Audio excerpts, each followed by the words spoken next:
Assalamualaikum warahmatullahi wabarakatuh. A'udzu billahi minasyaitonir rajim. Bismillah, alhamdulillah, wassalatu wassalamu ala rasulillahi wa ala alihi wa sahbihi ajma'in. Ang papuri kay Allah subhanahu wa ta'ala, ang siyang tunay at tanging nag-iisang Diyos, at naway ang kanyang pagpapala, kapayapaan, pagpugay ay mapasa ating mahal na propeta Muhammad sallallahu alaihi wasallam. Allahumma taqabbal siyamana wa qiyamana innaka antas samiul alim. Mga kapatid sa Islam, patuloy natin hilingin kay Allah subhanahu wa ta'ala na tanggapin niya ang ating mga pag-aayuno at sala ng tarawih, qiyamul layl, tahajjud sa araw-araw na ito ng buwan ng Ramadan. Amin ya Allah. Mga kapatid sa Islam, ang ulama ay plural ng alim. Plural ng alim. So, ang ulama ay pangmaramihan. Ito ay galing o hango sa salitang ya'alamu, alima, ya'alamu, nalaman, nalalaman. Kaya naman ito ay sinasalin ng mga mananalin ng salita bilang maalam. Bilang maalam. Minsan ginagamit ang salitang scholar at madalas nating itong naririnig. Mga ulama.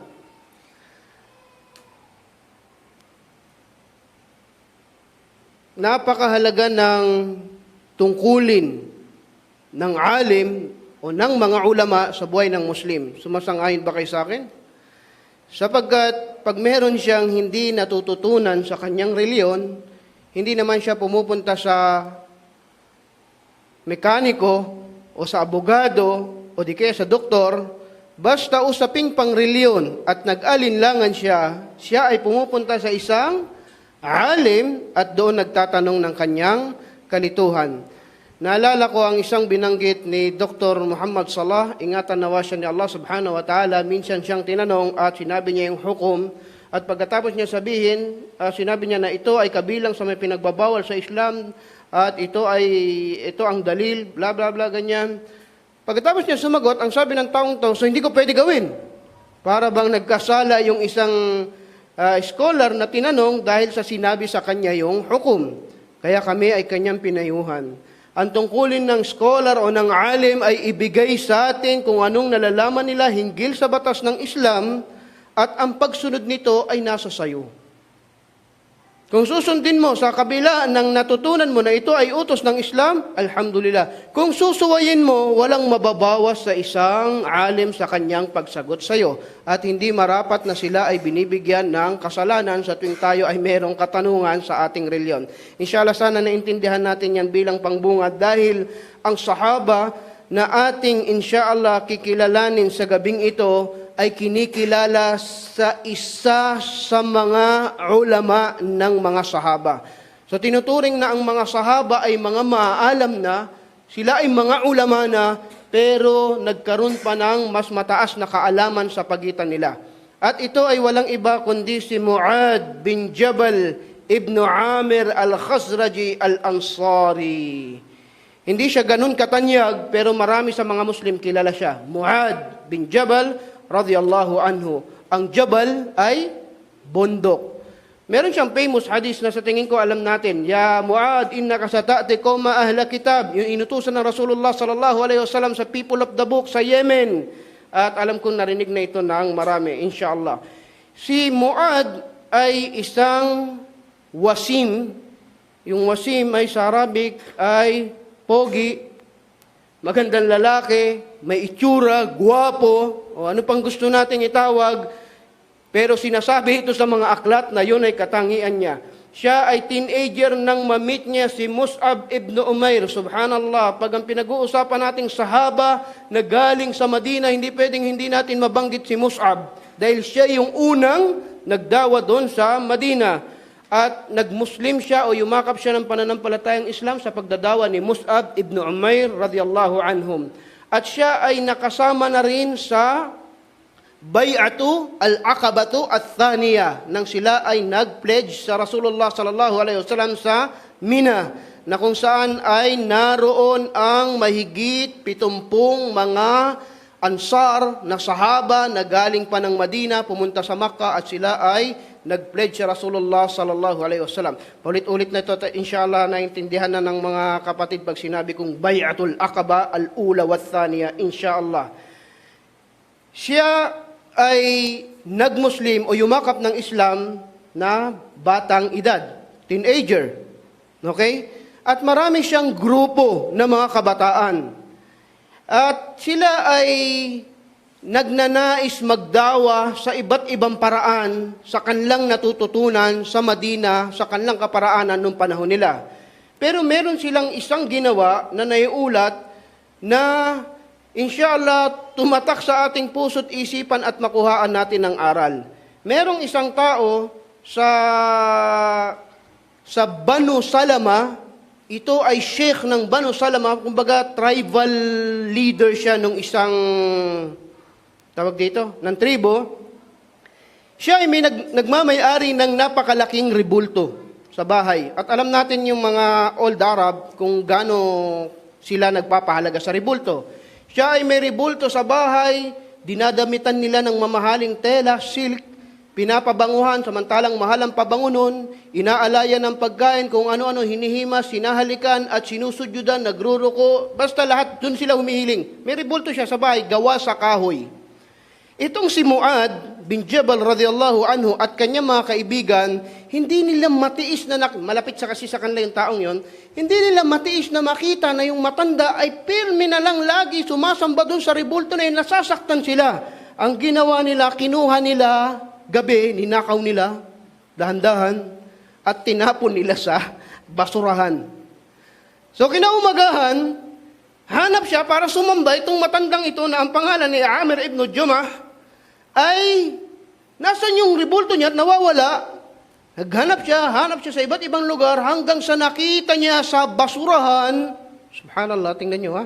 Kinuha niya, at nilinisan, ibinalik doon, naku, ang Diyos ko, nilagyan niya ulit ng mga bulaklak, pabango, at binalik niya sa dating pwesto at sinamba niya ulit. Sumunod na gabi, nakita nila Muad at kanyang mga kasamahan na mga bata na nandun ulit yung rebulto. Dahan-dahan ulit silang pumasok sa gabi, kinuha yung rebulto at tinapon sa basurahan. Pangalawang beses. Pagising ng matanda, hinanap niya yung rebulto at nasa na yung rebulto ko at nakita niya ulit doon sa basurahan. Subhanallah. Kinuha niya ulit, pinabanguhan, nilinis, sinamba, hinalikan galing sa basurahan. At nagpatuloy yung kanyang ganun kamangmangan pagdating sa rebulto. Nakita ulit ito nila, Muad bin Jabal. Pero ang sabi ng matanda, ba't nila ginagawa sa iyo ito? Diyos ko, alam ko nang gagawin ko. Bibigyan kita ng espada, nilagyan niya ng espada, para pag dumating yung mga nagnanakaw sa iyo, nagtatapon sa iyo sa basura, labanan mo sila. Yan ang espada, nilagay niya doon sa tabi ng rebulto. Nakita to nila Muad, at pangatlong gabi, kinuha nila ulit yung rebulto, pero napansin nila may espada. Ba't kayo may espada? Para lumaban? So ang ginawa nila, tinapon nila ulit sa basurahan, pero ngayon, tinali nila sa katabi ng patay na aso. Subhanallah. Kinaumagahan, paggising nitong matanda, wala na naman yung kanyang rebulto at hinanap niya ulit, nakita niya sa basurahan, pero ngayon katabi yung aso. Dito siya nagising at nahimasmasan. Sabi niya, ikaw Diyos, ikaw yung dapat nagpoprotekta sa akin, pero bakit ganun? Kahit sarili mo, hindi mo mapaglaban. Kaya sinasabi ng mga tao ngayon na sumasamba sa rebulto, makilala natin na Kristiyano, hindi daw nila sinasambayan. Alam nyo, 1,400 years ago, ginagawa na yan ng mga tao noon pa. At minanalalangian ngayon ng mga tao ang sumamba sa rebulto. Sinasamba nyo yan. Maling sinasabi nyo, hindi nyo sinasamba, ito yung dahilan. Dahil hindi nyo alam ang kahulugan ng pagsamba. Subhanallah. Hindi ba sinasamba yung pinapahiran mo ng panyo? Kinakausap, hindi ba sinasamba yung kinakausap? Nagbibigay galang. Dati dyan sa Victory Mall, meron diyang Maria na buntis. Lahat ng tao dumadaan, hinihimes yun. Hindi ba sinasamba yun? Hindi daw sila magkaanak at sila ay lalapit doon at humihiling doon na sila ay magkaanak dahil buntis yung Maria na yon. Hindi ba yun sinasamba? So alhamdulillah, hindi naman tayo si Muad bin Jabal na kukunin yun at itapon natin sa basurahan. Pero ito binabanggit natin para tayo matuto at mamulat talaga kung ano ang dahilan ng ating paniniwala. Pinakamalaking doktrina ng ating paniniwala ay ang pagsamba sa tunay at tanging nag-iisang Diyos, na ito ay talamak na nakikita natin sa ating kabaligiran. Wal-iyadu billah.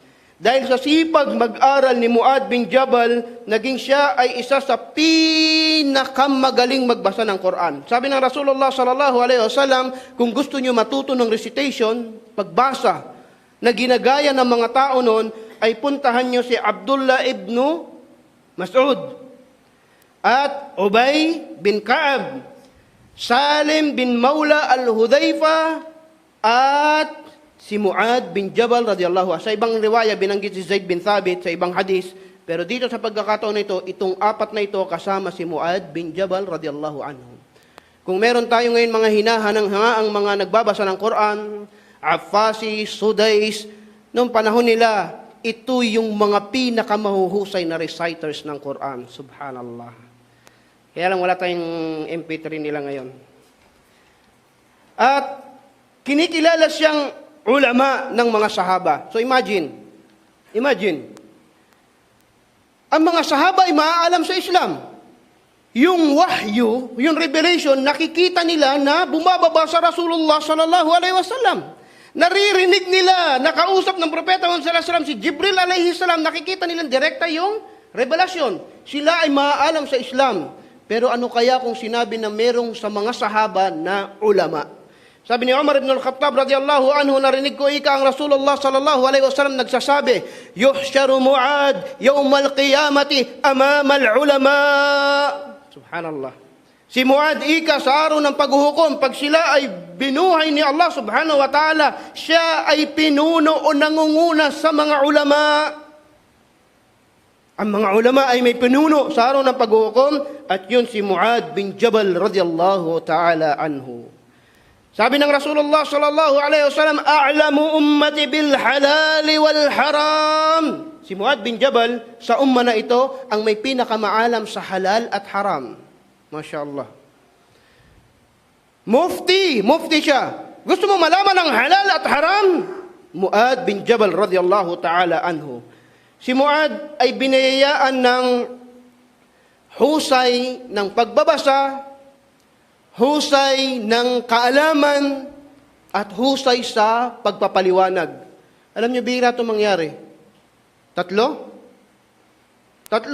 na sabay-sabay ito na nasa katangian ng isang tao.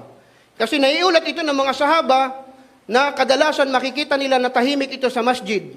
At sila ay magtatalo sa isang usapin, at pag hindi na nila alam ang solusyon, babalik sila sa kay Muad at magsasalita lang siya isang beses at mariresolve yung mahaba nilang diskusyon. Ito yung katangian ni Muad bin Jabal. Siya ay mahusay magbasa, mahusay magpaliwanag at mataas ang kaalaman. Kadalasan ngayon makikita natin imam sa tarawih, in-import mula sa Mindanao. Pero, Sheikh, gusto mong makinig ng lecture, pero hindi makapagtagalog dahil nga nasa Mindanao. Pero mahusay sa pagbabasa ng Quran at gantimpalaan nawa sila ni Allah subhanahu wa ta'ala. Meron naman minsan makikita mo napakahusay magsalita.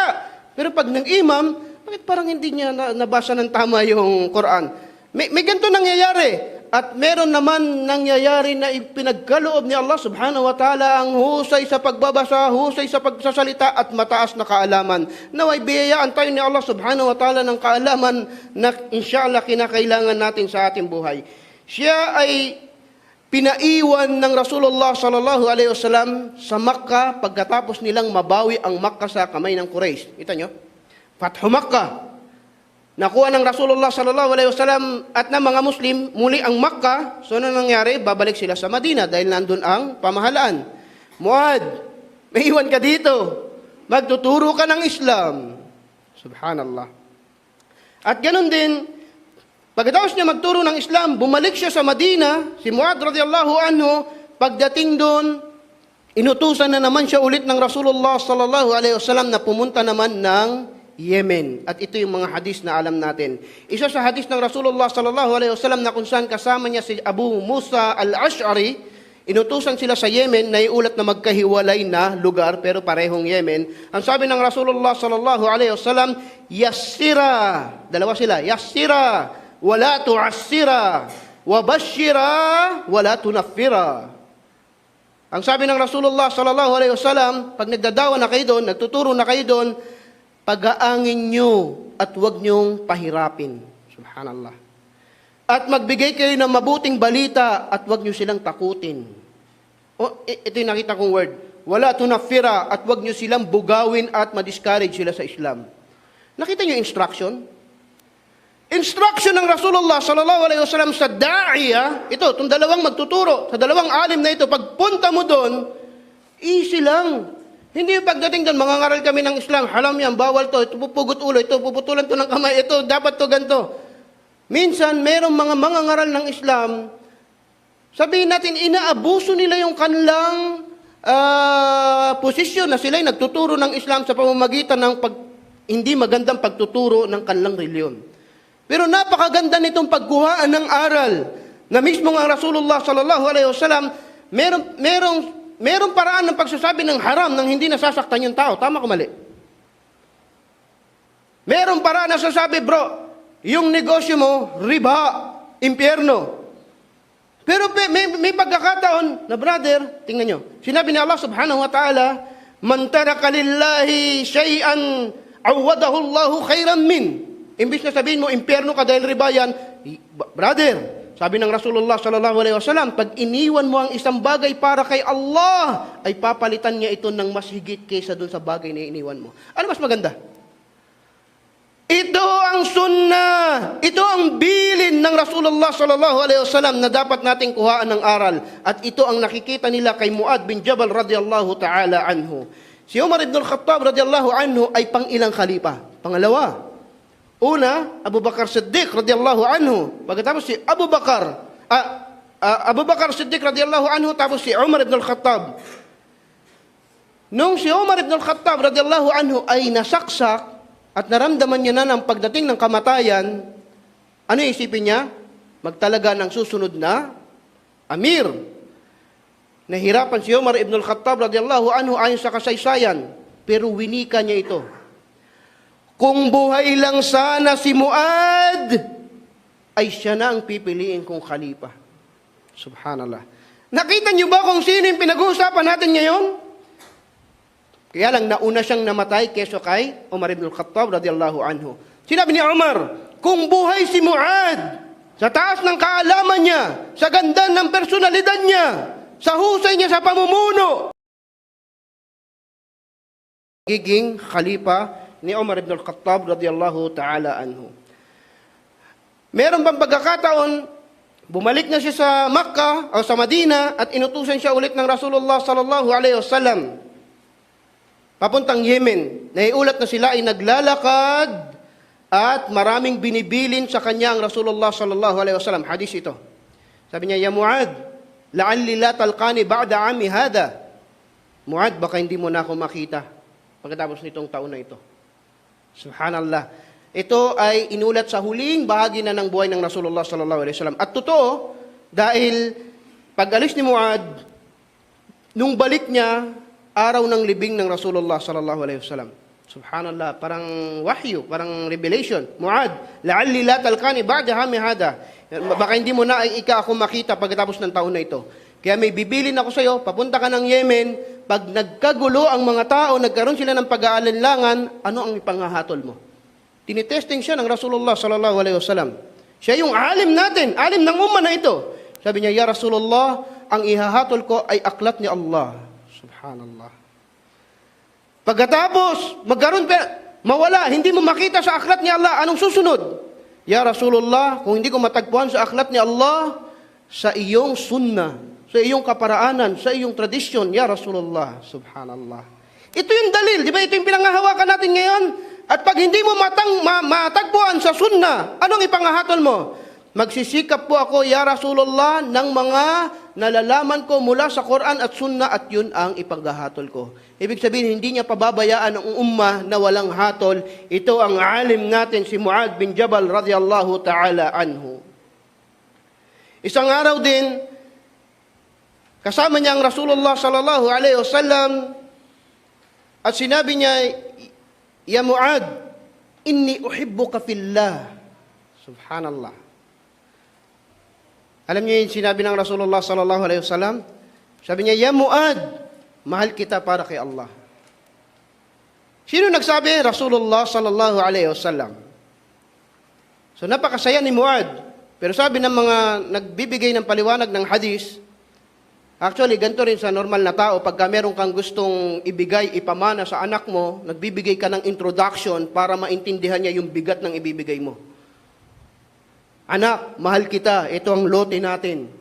Diba? Parang ganon. Mahal kita, kaya sa'yo ko ihahabilin ito. Ibig sabihin, may sasabihing mabigat ang Rasulullah sallallahu alaihi wasallam kay Muad bin Jabal radiyallahu ta'ala anhu.